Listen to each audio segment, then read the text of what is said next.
Hi, Brendan. Hi. Can I first of all ask how the last few days have gone? Bit wet still down in Durham, was it?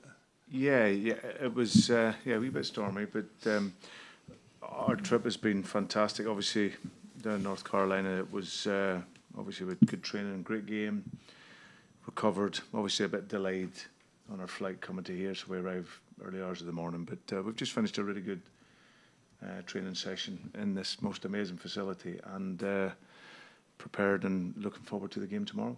I was going to ask you about the facility. What do you make of it? Is it the first time you've seen this one? Or have you Yeah, first time, and incredible the actual connection between Notre Dame here and Celtic.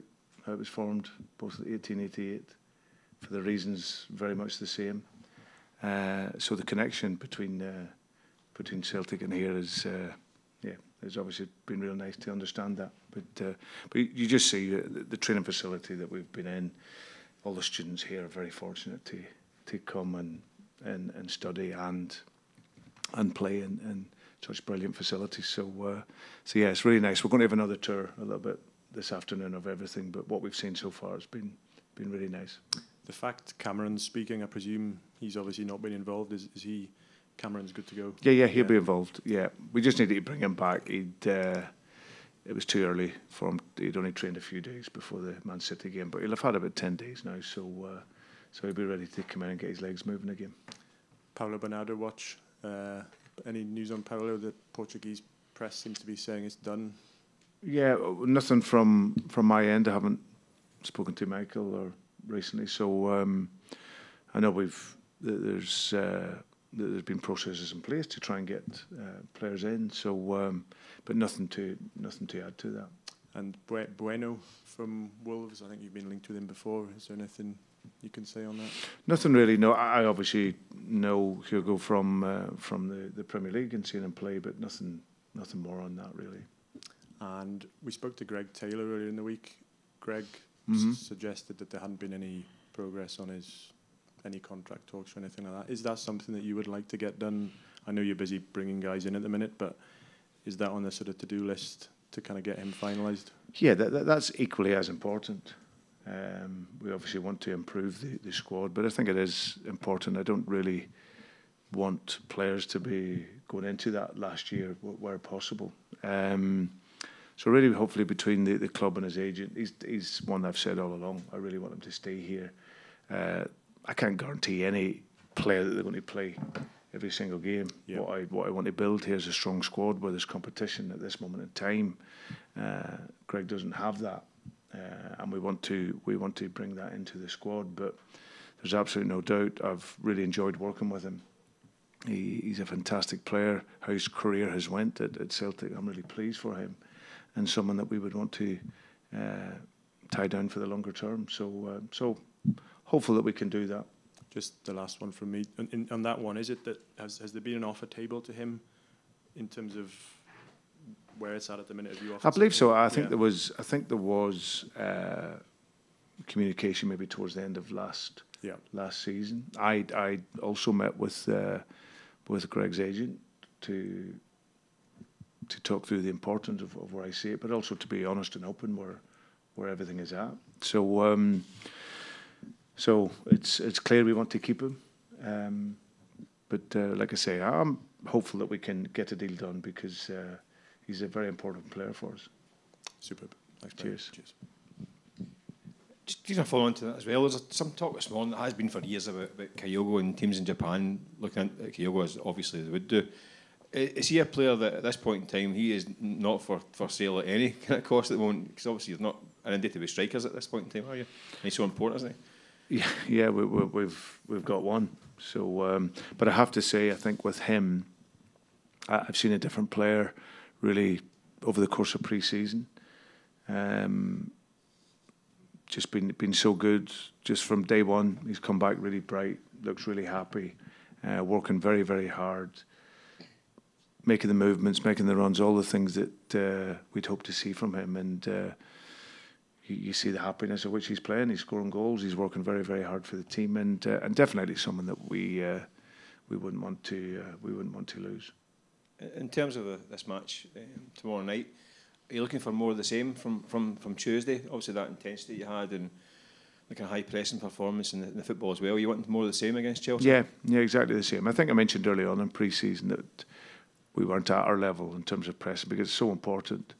You know, that defines how good you are in attack, how well you're pressing and working. So for us, it's more of the same really.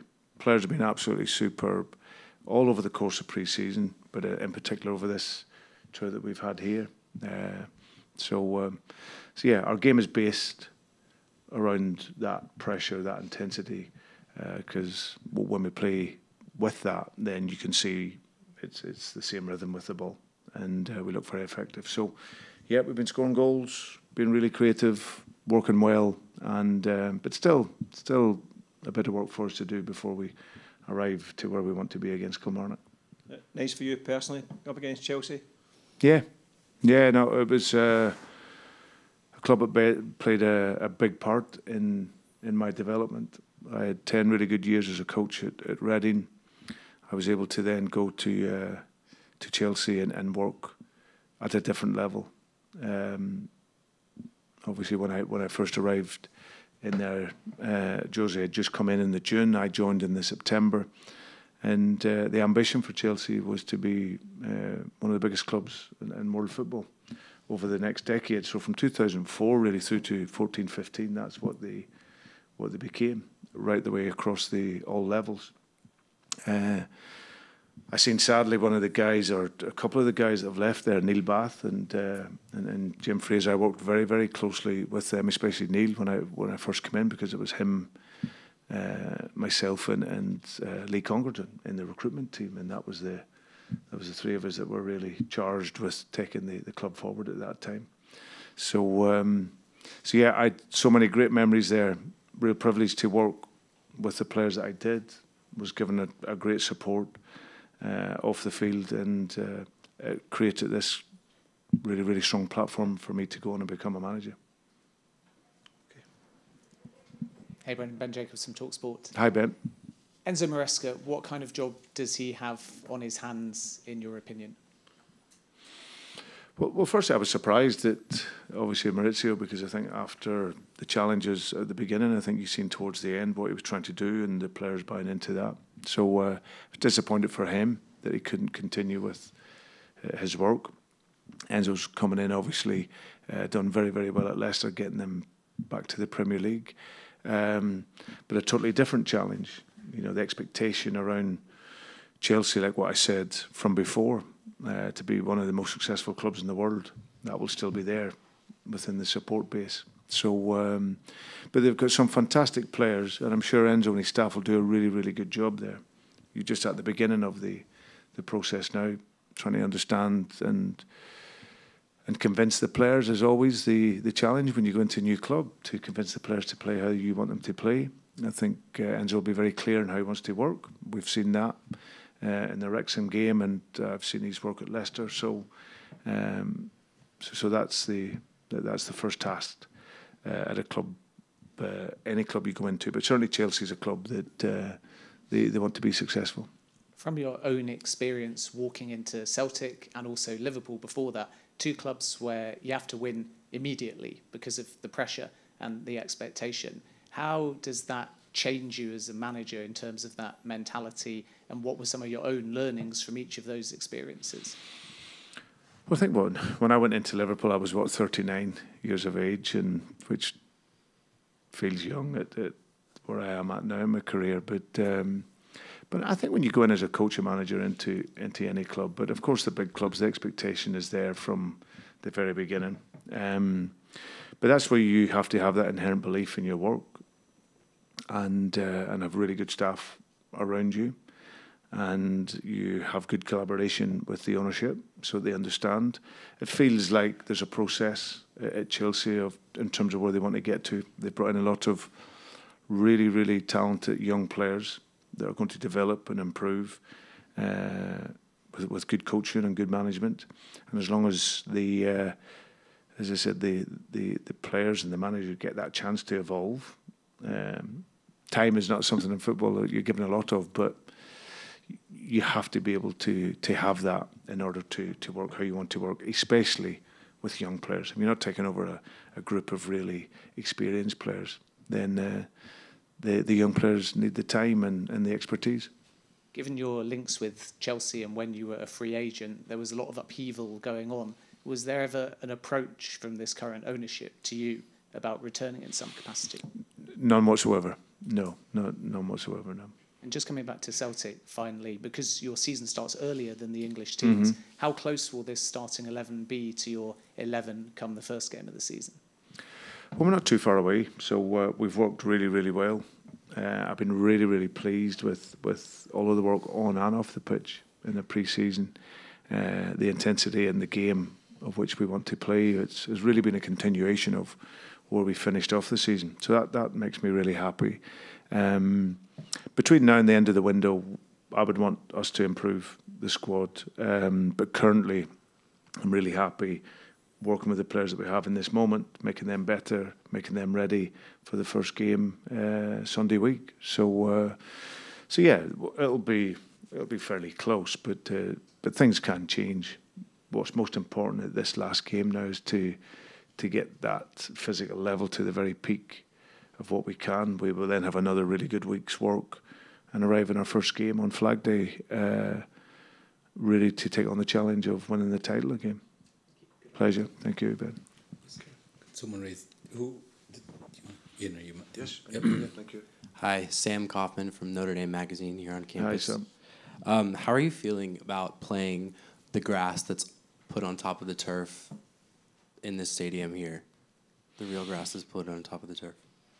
Yeah, if you look, I haven't seen the pitch yet, so I think it was not too dissimilar to the field we played at in North Carolina. I think that had been sort of stitched together and put in, and okay, it was a little bit slower than what you would want, but there was still, most important, there was a nice roll on the field.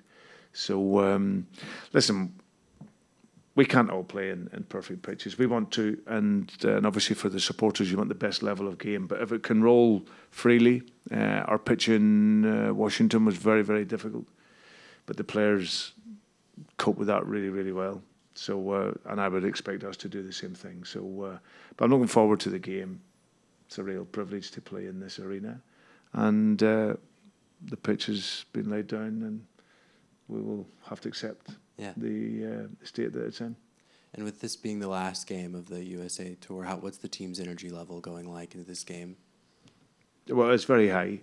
I think that, of course, naturally after being away from home and from their families for a long period of time, it can get a little bit maybe towards the end of a tour where the energy does drop. But I haven't seen that with the players. The organisation of the club, what they've put into this trip has been absolutely fantastic. So everything's been really smooth for us, apart from last night where we didn't take off till a lot later than we expected. But you have to adapt, you have to get on with it, and the players have done that. So we arrive into our final game in a real good place. Energy is really positive. Football and fitness and tactically it's getting better, and now we're in a really good place. And last question, just have you been happy with the level of competition that you faced in the preseason in terms of preparing the team for the upcoming season? Yeah, I think back in Scotland we paid respect to two local teams and two people in Scott Brown and Lord Willie Hockey, who's obviously involved with Queen's Park, who are big supporters of Celtic. But it absolutely served the purpose for us. We then played a behind closed doors game against Burnley, which was a really, really good game where we stepped up the level of intensity. And then we've come out to here. Washington was very good for us in our training and the game. And likewise, Manchester City, you're playing against really top players, the best manager in the world. And you'll always be given tests within that game. Both from a tactical level and a physical level, and we passed that. So, but that's where I see them. They're all tests and pre-season. They're never friendlies. You know, big clubs want to do well. They want to work well. They want to win, and we arrive into this last game with the same idea. Thank you.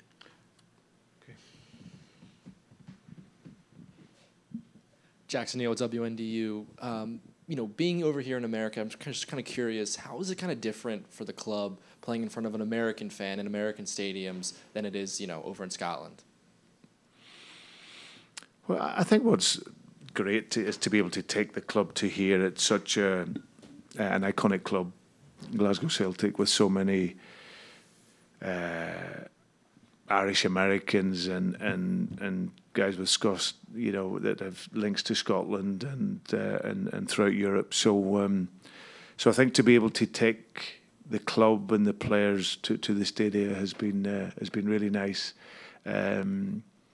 There's obviously, you're not going to win trophies on this tour. It's not that type of exercise.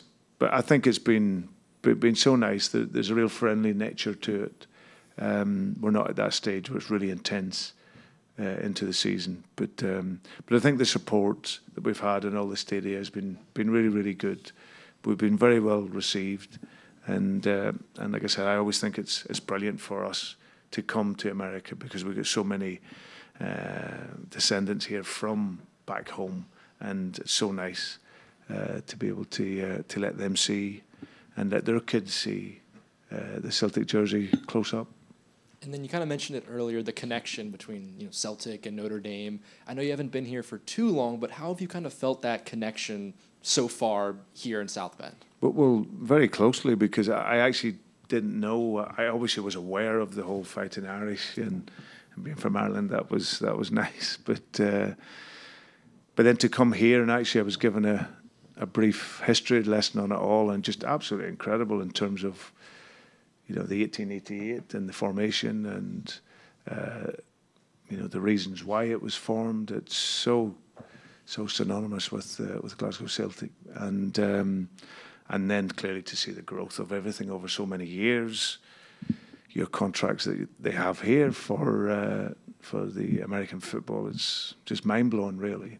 So yeah, but it's a real privilege to be here, and yeah, we're going to really enjoy it whilst we are here.